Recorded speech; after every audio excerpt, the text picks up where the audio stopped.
সাগর ছিল এক সাধারণ গ্রামের ছেলে। তার পায়ে ছিল ছেঁড়া জুতো। স্কুলে গেলে অনেকেই তাকে নিয়ে হাসাহাসি করত, কিন্তু সাগর কখনো মন খারাপ করত না, কারণ তার চোখে ছিল বড় স্বপ্ন। পরিবারকে সাহায্য করার জন্য সাগর বিকেলে একটি চা দোকানে কাজ করত। পড়াশোনার পাশাপাশি এই কঠোর পরিশ্রমই ছিল তার প্রতিদিনের রুটিন। ক্লান্ত শরীর, কিন্তু মনে অদম্য সাহস। একদিন দোকানে এক ভদ্রলোক এলেন। তিনি সাগরের পরিশ্রম দেখে অবাক হলেন। জিজ্ঞেস করলেন, তুমি এত কষ্ট করছো কেন? সাগর শান্ত কণ্ঠে বলল, একদিন আমি নিজের জীবন বদলাব। ছেলেটির আত্মবিশ্বাসে মুগ্ধ হয়ে ভদ্রলোক তাকে একটি পুরনো মোবাইল উপহার দিলেন।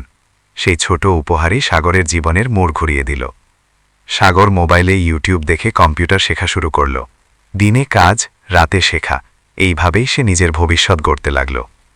কয়েক মাসের কঠোর পরিশ্রমের পর সাগর অনলাইনে কাজ পেল। ধীরে ধীরে তার আয় বাড়ল।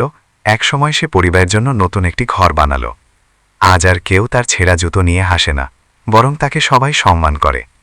জীবনে বড় হতে বড় সুযোগ লাগে না, ছোট একটি সুযোগ আর দৃঢ় মনোবলই জীবন বদলে দিতে পারে।